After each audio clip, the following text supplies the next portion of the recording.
Speech on. Stop recording. Speech on. Hey everybody on YouTube, it's Meg, and he's on FaceTime with me. Can you hear me okay? Hello? Can you hear me okay? I don't know if he can still hear. Yes, he can hear me. Yep. I'm here with Baby Ruth. She's in her car seat. She's sleeping right now. I'm kind of tired. And she was very well behaved today, you guys.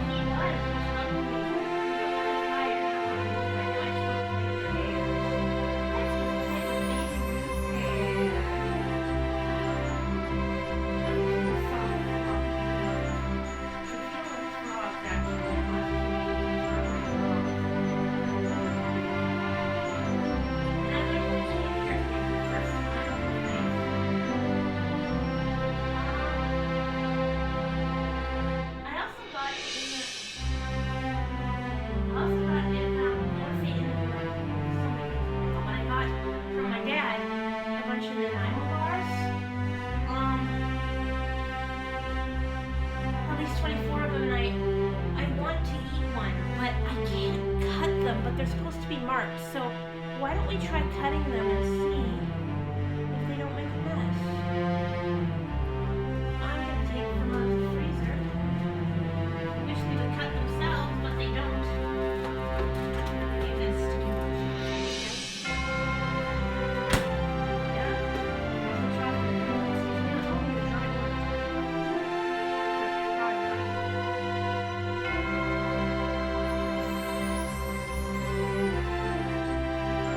Mandarin oranges, guys. But dry out. My goodness. They get dry and stick. They're not that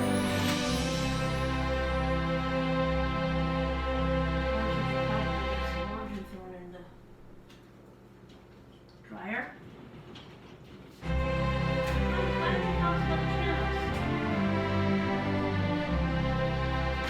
Sure. First and foremost, can you hear me? Yes. Yes, I can. So, you guys. Okay. Awesome. So, you guys, please check out. First and foremost, check out this channel, this awesome channel going up. It's Megan's channel.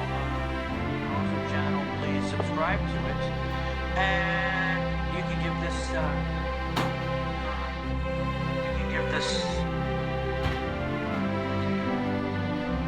This video a like and a thumbs up if you'd like to, and you can always feel free to leave comments down below, but only nice comments, please and thank you. And you can also check out my YouTube channel, which Megan and I do videos on my YouTube channel. And my YouTube channel, the name of my YouTube channel is my first and last name, Thomas Acocella, ThomasAcocella. I do many different things on my channel, and it's not, my channel is not just designated to one thing. I talk about many things on my channel, and I do many different things on my channel, so you can check it out if you'd like to. Also, you can check out my good friend Nikki Wonderlick's channel.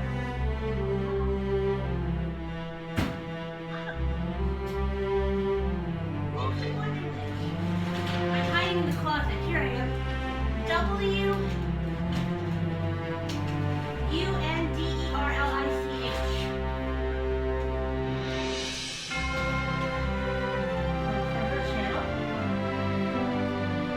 If you can hear And me. also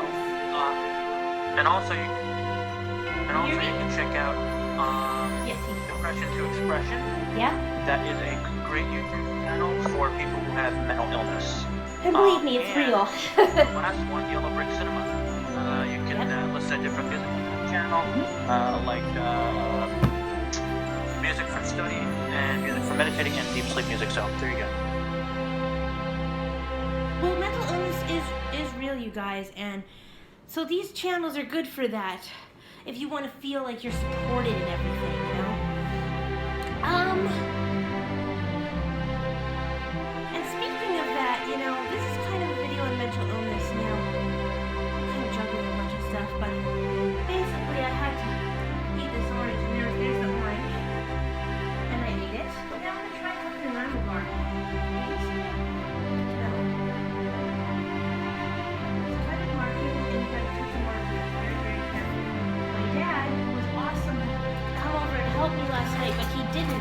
wasn't able to cut the actual bar, so I'm going to attempt to cut it with a steak knife, and hopefully it works. I don't know if it will, but let's find out. You have to really cut into the markings, right down across.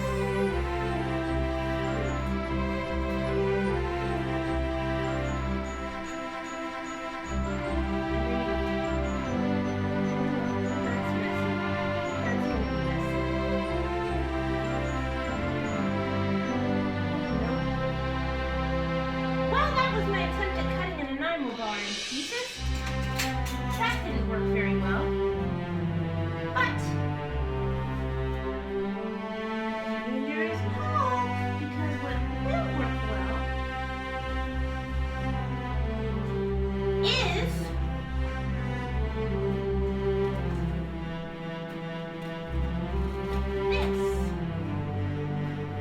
I'm going to tell you guys about what Christmas means to me, because this is kind of a mental health video, and it's also a story video. A lot of the times the holidays can be really stressful for a lot of people. I think about, maybe especially in Canada and the States, about 80% of people are stressed when it comes to holidays. It's just one big mad rush of buying the gifts and spending the money on the right loved one and coming over to see family.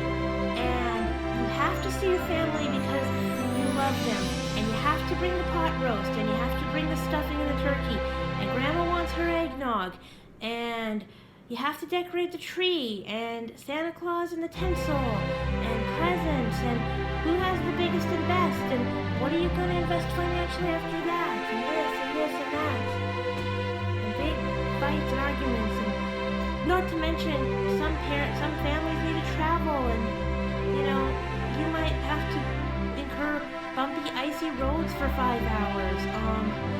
Your siblings might be not getting along. Your baby brother might have a snotty nose in the back seat.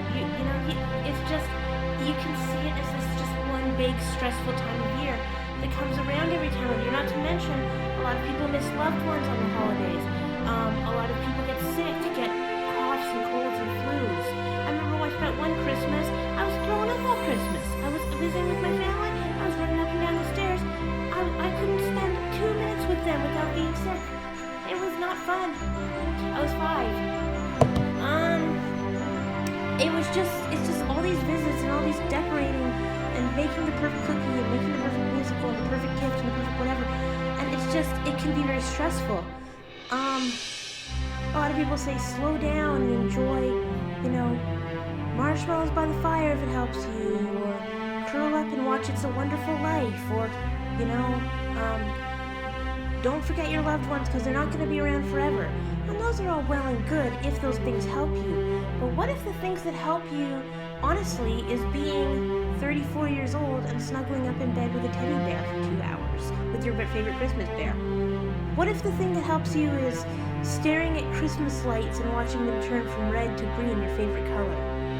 What if the thing that helps you is not necessarily listening to relaxing Christmas music, but listening to the Muppets Christmas Carol for 20 minutes? I mean, who's to judge what helps you? If you're not hurting anybody, and it doesn't matter if it's Christmas or whatever, if you're not hurting anybody and you're doing what gives you peace and joy and genuine hope for the future and happiness, then that's fine. They say Christmas is, my support group says Christmas is, what is Christmas? It's tenderness for the past, courage for the present, and hope for the future, It's beautiful, And so for me, I like Nanaimo bars any time of year, but what I really love, honestly, you have plates of goodies, and I don't care in this case if you eat that one cookie that Grandma Smith made and you get fat. That's not what it's about, guys. Right here. What I'm saying is, if you have that plate of sweets and popcorn and cookies and cherries and everything, and then you have that Nanaimo bar in the middle, I will have that Nanaimo bar of yours because I love that. I love it. It's one of my favorite treats. It's not just Nanaimo bars though, of course. I want to tell you what Christmas means to me. It doesn't just mean Nanaimo bars, and that's a huge thing. I mean, pull up a chair, guys, and get 5 months hot chocolate, because I gotta tell you, I gotta tell you about my brother. When I was 4 years old, my mom told me we are gonna have a child and we were going to have a sister or a brother. And I said, oh, I hope I can have a brother or sister. That'd be great. Turned out she gave birth to a lovely, wonderful baby boy who is my brother. His name is Nigel. He's amazing. I love him. I love him to pieces. Even though he's much older now and has grown and has a business and work and everything, he's still my baby brother. And I'm his big sister, I guess. I try to be. It's challenging to be when you can't see. But when I was born, we got to see him in the hospital about a week or two later, after his birth. My mom was just telling me at 4 years old about Jesus' birthday and about how Jesus was born in a manger and about how he was the baby Jesus and about Santa Claus and baby Jesus and all those wonderful things.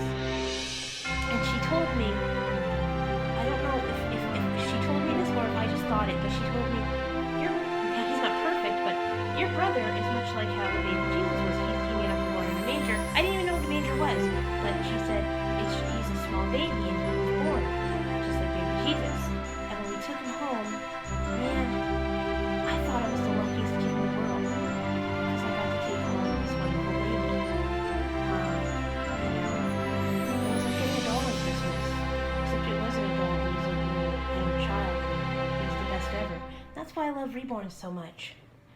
And I remember the weeks leading up to Christmas were just full of just getting used to having a baby in the house.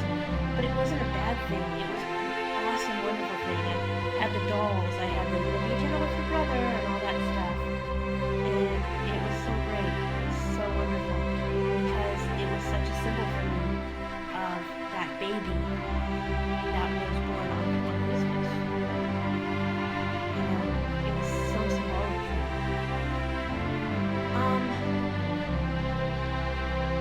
So when I celebrate Christmas, I gotta be around the tree with family and friends, eating the apple bars, and we take out all the musty Christmas decorations and the little things, and we decorate the tree, and we have presents, and the smells of the pine needles and the old decorations from when I was born in the early 80s. And the babies. I love the babies. I love the oranges, I love the chocolates, I love the candies, and I love the cakes.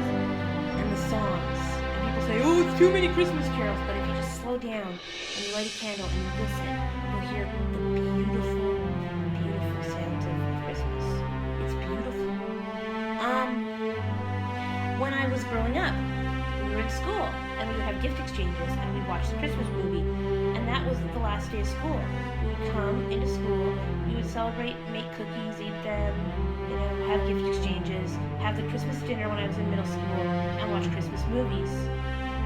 And then we would leave to school at about 2:30 because everyone had to travel for Christmas. And it was the holidays, and then we would have like 2 weeks of no school. And honestly, that was one of the best times of my life.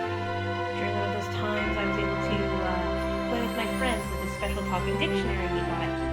And one time, in 5th grade, actually, that's when it was about 11, and I wasn't feeling well. And people were coming over and talking and hanging out. And I just kind of stayed in my room because I was sick with the flu and I didn't feel very well. My dad had left a CD of the Beach Boys around or something, and I listened to it in my room. And that's how I discovered the Beach Boys for the first time. And ever since then, it's just been like, I love these guys. So does Thomas. Christmas is an amazing time of year. I don't just think of Santa Claus and I don't just think of Jesus. I think of a lot of wonderful things around that time, like babies and Nanaimo bars and Beach Boys. And it all blends together into this wonderful, beautiful, joyous occasion where baby Aunt Sue is there and all she can think about is what's politically happening around us and what's happening with, Paul, who got a heart attack and died at 55, Uncle Paul. And it's sad, and it's tough, and the game's playing, and people are watching the sports, and then there are people like me who are just sitting around the tree, listening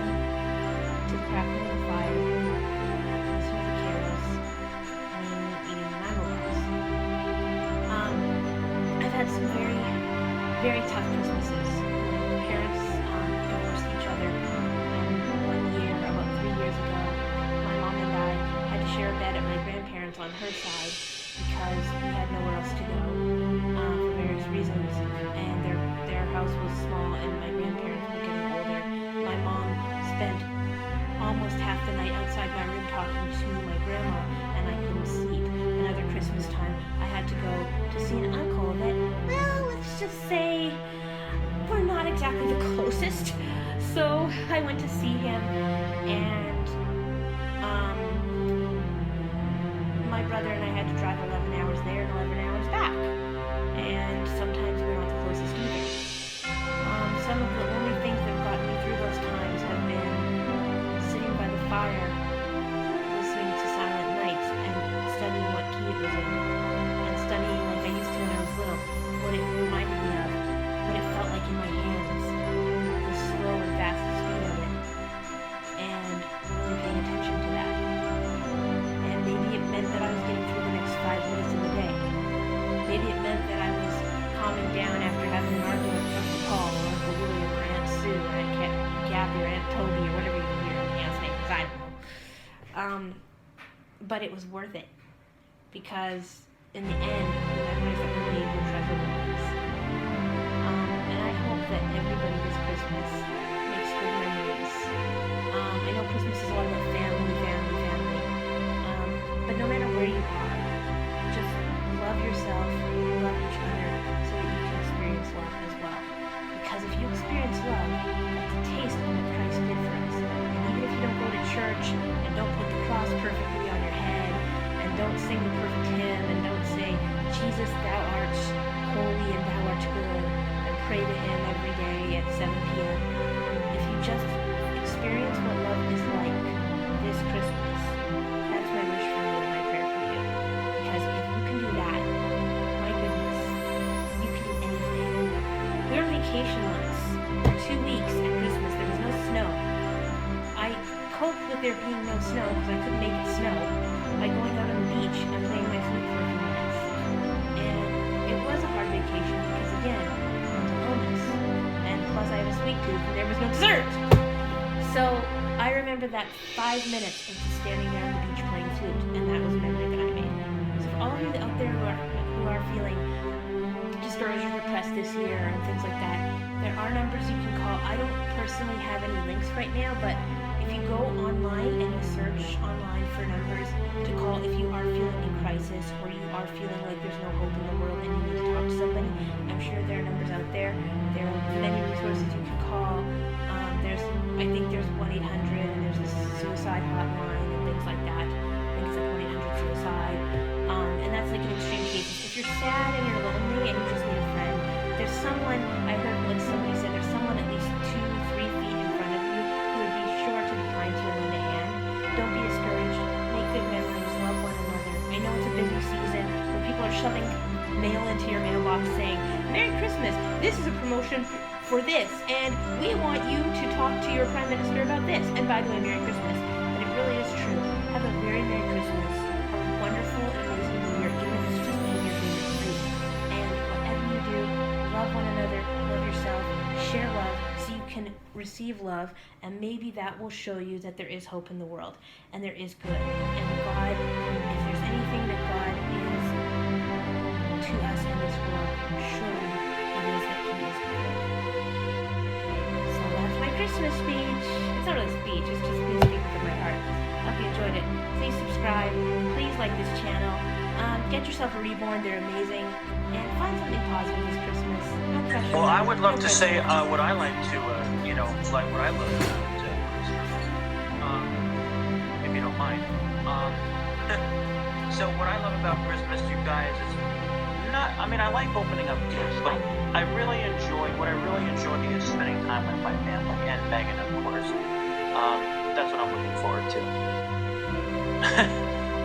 Family and good food and spending time with Megan, that's what I'm looking forward to. Pretty much what I Doing on summarized Christmas. up was, family, food, and spending time with people like Thomas on Facebook Yeah. too. Because like I said, even if you can't go, even if you can't get out and see your family all the Yeah. time, even if you're too just Yep. are not having a good day at all when you can leave. Yep. Make good memories for yourself that you can give to others all year long. And keep Christmas with Absolutely. you all year round. And Yep. we didn't forget about you, Thomas. Don't worry. But this No, I is know. my channel. No, I'm kidding. It's all right. Anyway, Thomas is great, you guys. Thomas is amazing. What can I say? You know, magical Please subscribe Christmas to her with- channel, you guys, please. Magical Christmas with him, and yes, please subscribe and remember to keep going up. Thanks for listening. Camera chooser. Stop recording.